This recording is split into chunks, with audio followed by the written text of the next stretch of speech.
Hey, what's up, guys? Coach Mac, Play Fast Football. I'm going to continue doing a video a day. All right, today we're going to do a video on remember your roots, kind of knowing where you came from, understanding where you came from, and I'll get to that in a minute. Remember to check out our sponsors. Gamestrat is our sideline replay system. The #1 most reliable, most affordable sideline replay system on the market. It's a great product, great customer service. We love the guys. Make sure you check out Gamestrat. MAXONE is a phone app that is streamlined for organization, communication, and workouts. You can set up all your practices. You can set up the organization of what you're doing, how you're doing it. You can communicate with your team. You can send messages to your team. You can do all the things that you need to do through that app. The workouts that are set up on there so that kids can see their workouts. If they go out of town, they know the workouts that are on the app. You can have different workouts set up for different positions or different sports, all streamlined through one app. JustPlayFB is the digital software I use to diagram plays for any webinars that I do, any clinics that I speak at. They also have a system of game planning tools that you can use to quiz your players on your game plan so that you can understand what your players understand about the game plan. They have to take the quiz, they have to answer the questions. You can see who took the quiz, you can see who answered the questions, so you can get a better understanding of where your kids are with your game plan. Defensive Coordinator 1 is an in-game app that was developed in January, so this will be the first full season that it'll be used. It allows you to use live in-game data to make in-game adjustments, so now that you understand what the game plan is and what you think you're going to get from the opposing team, and you go in with your game plan, you can now match it up with what the opposing team is actually doing, what they're actually running that game, and then you can make your game call and game plan adjustments to the actual live data of the things that are being run. You can see what calls were good against what things. Maybe a certain call wasn't good against a certain thing, and now you know to stay out of it. All right, so check out Defensive Coordinator 1. And then Dome Hats, all right, this Dome hat I'm wearing right here. Dome Hats, a local company in Northeast Florida, started by 2 former Florida football players. Custom headwear, quality hats, beanies, visors. They're a great company, starting to work all right all across the nation now. Everybody uses hats, every sport uses hats. Why not use Dome? It's a great product. They're great people. They're former athletes. They understand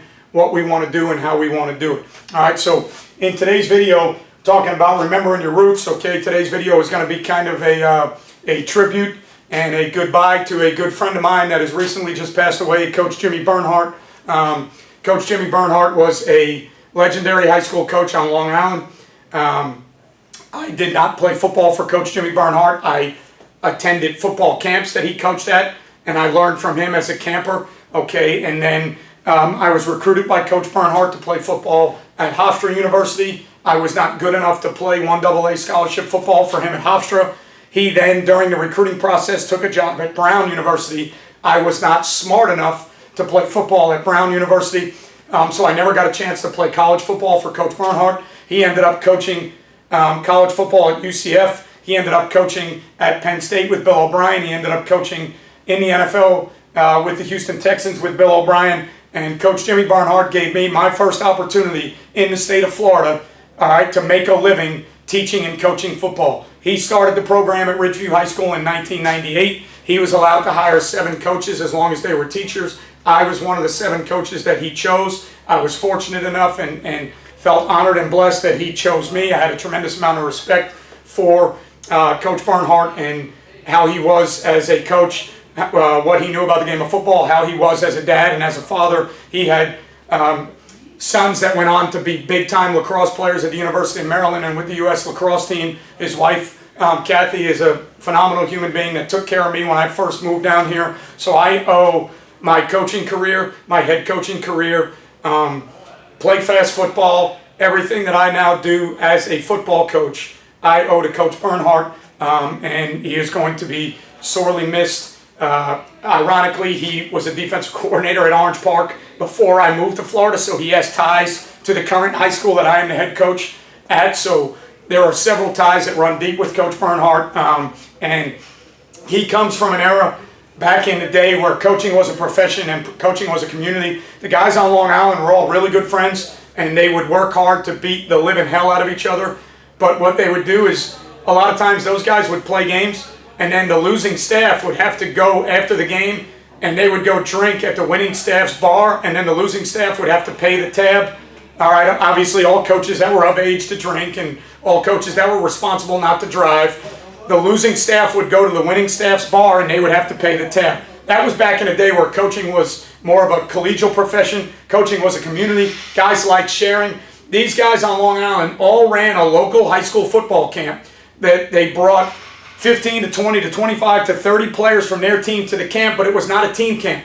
It was a positional camp where players were split up offensive and defensively into group A, B, and C, and then kids from the same high schools were playing against each other in a summer camp. These coaches were coaching players from other high schools, okay?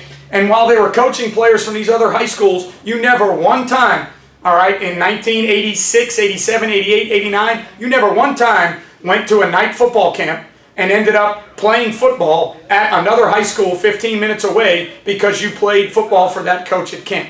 We're talking about a different world, a different day, and a different breed of coaches that love the game. They love coaching players. They coach players other than their own. They coach them to be better players at the high school they were at, and they never one time at those camps talked to players about coming to their high school. I have a tremendous amount of respect for those coaches. Back in the day, my college coach, Bob Ricco, gave me a chance to be a graduate assistant. My high school coach, Dan Tronalone, gave me a chance to play maybe as an undersized or an overachieving high school player. My Pop Warner coaches, guys like Tom Frawley, who was with me as my Pop Warner coach and then coached for me as an assistant when I became a head coach. Guys like Joe Delgaze, that was a position coach for me at St. John's University. I owe my careers to those guys. I coach football because of those guys. And it's no secret to anybody that knows me that currently I do not like the state of the coaching profession. There are a lot of great people out there that do a lot of great things. There's a lot of great information that's shared across social media platforms, but we now live in a day and age where there's a lot of coaches out there who do things solely to get players to play for their high school so that they can win games. Jimmy Bernhardt was not that guy, nor were any of the guys on Long Island in the 80s. The game was coached because they loved it. They loved kids. They played each other. Then they had quality, coaching and friendship after the game, and if they lost, they went and they hung out at the other team's bar and they paid the bar tab, and that's the way it went. I wish those days were back. I wish we could get back to that. We don't live in that society anymore. That's enough on that topic. I don't need to go any further. Rest in peace, Jimmy Bernhardt. You will be missed. All right? So what I'm going to do today is I'm going to talk about one of the first things I learned from Coach Bernhardt in 1987-88 as a football player. All right, I learned how plays were put together so that each play protected the next play. So in a pro-eye system, okay, one of the first plays that I learned in a pro-eye system was G-toss. All right, so I learned, whatever you wanted to call it at that time, it might have been 38 G-toss. Okay, I learned that it was a down block scheme, guard pull and wrap for the mic, fullback on the force player, push crack, all right, by the Z receiver, scoop the backside to try and get to the will, work the backside tackle, scooped up and through to try and cut off a backside linebacker, backside receiver in those days without access throw, under center teams, all right, always working for the home run block to the free safety. All right, that was one of the first plays I learned, all right, as a player, one of the first plays we installed when we went to camp, all right. 38 G-toss, pro I right, 38 G-toss, I left, 39 G-toss. All right, whatever your terminology, doesn't matter. The G-toss was one of the first plays that I learned in camp as a player, whether I was playing X, one year I played quarterback, didn't matter. All right, I learned toss play, the G-toss play was one of the first plays I learned.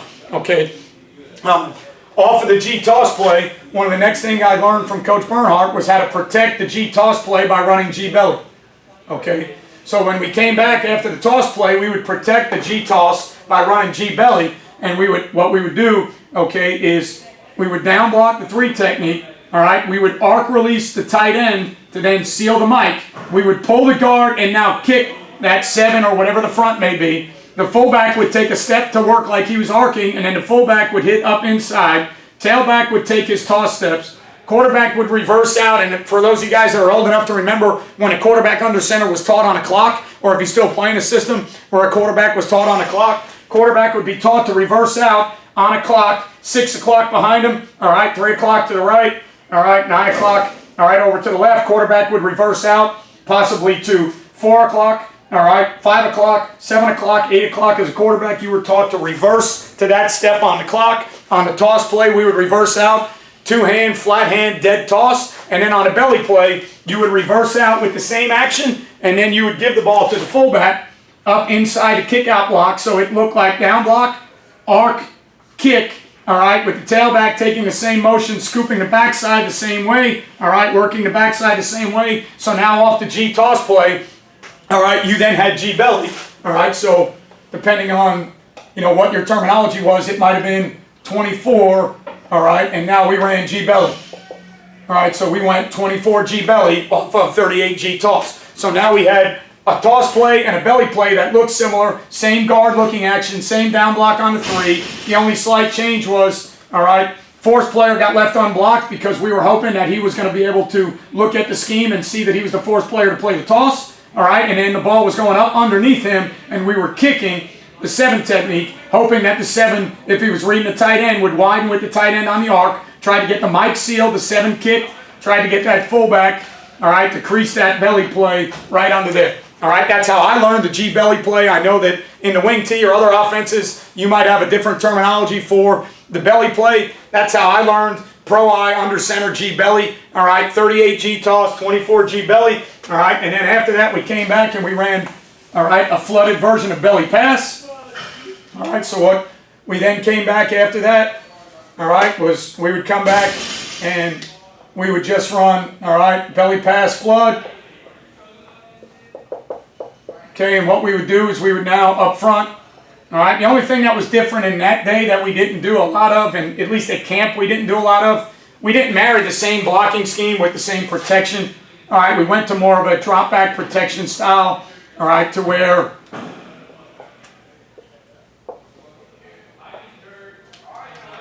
we were pass setting the 7, pass setting the 3, turning the center back, the guard back, the tackle back. We were taking G belly action with the fullback here, okay. Tailback was a toss look, but he became the flare flat control player. Z receiver was vertical. Tight end was running the 10-yard out cut or the sail route. Backside was running the post. Quarterback was reversing out to 4 or 5 o'clock, 7 or 8 o'clock, depending on the steps or depending on how you were taught. Quarterback was reversing out, staying low. Play action fake. All right, then taking 5-step drop from there. Fullback off the play action belly fake was then double reading Mike to Sam. So we had a double read system with the fullback off the belly fake reading Mike to Sam. That's how we did it. We had a flood action on the front side with a vert, sail route, 10-yard out. Tailback making it look like the toss play but carrying on into the flat, backside post. So one of the original series of plays that I was taught, plays that protect plays, all right, from Coach Bernhardt and the guys at the night camp. We always put in toss, belly, belly pass. Now, why is that relevant today? Because we try to do the same thing on offense today. I try to have all my plays protect my plays. So when we're running inside veer, we have different versions of it where we read it. We have different versions of it where we ISO it. We have different versions of it where we kick it and RPO off somebody else. We try to make all our plays protect other plays, and we try to make our plays look similar. So even though offensive football has changed a little bit to where it's now more multiple, more diverse, RPO, option, up-tempo. If you go back to your roots and remember where your roots came from, one of the first things I learned from Coach Bernhardt and the guys on Long Island at the night football camp was we package plays together. We weren't running them as package plays. At the time, they were all individual plays, but we put them together in a package so that toss, belly, and belly pass went together so that when we installed them, we installed those 3 plays together so that we had 3 plays that all married off of each other, that all protected each other. So that's the way I was taught back in the mid to late 80s. That's the way I was taught as a camper. I played in mostly a 21 personnel offense as a younger kid and as a high school player, mostly 21 personnel as a college player in the early 90s. I was everything from a tailback to a quarterback to eventually an X-receiver in college. So when I talk about remembering your roots, I talk about going back and remembering that football all started somewhere. Most of the ideas that we get today come from things that were run 40, 50, 60, 70, 80 years ago that are still prevalent today. We're taking all of our greatest ideas from ideas in the past. And remember that every one of us as a coach got our start somewhere. And we got our start from somebody that had confidence and faith in us. And for me, that person was Jimmy Bernhardt as a camper, as a player at camp, as a guy that recruited me to play in college, and then as a guy that gave me my first opportunity to make coaching a living, and a guy that hired me at a brand new high school when he started Ridgeview High School. I then became the head coach at Ridgeview High School for 13 great years, head coach at another school in Florida, current head coach at Orange Park High School. So I owe a lot of my career to guys like Jimmy Bernhardt, guys on Long Island, the old school guys that did it the right way. They were tough as nails. They were hard as hell on their players. Okay, they were great guys off the field. They had great senses of humor, but on the field they demanded nothing but your best, and they coached you to be a physically tough player. They coached and taught you not to whine, not to cry, not to make excuses. They coached you to be a physical, hard-nosed football player because that's who they were. They were great coaches. They were great fathers. I owe everything I have to them. Rest in peace, Jimmy. You will be missed. God bless your family. Remember, guys, as always, you won't play well until you play fast. I'll see you guys next time.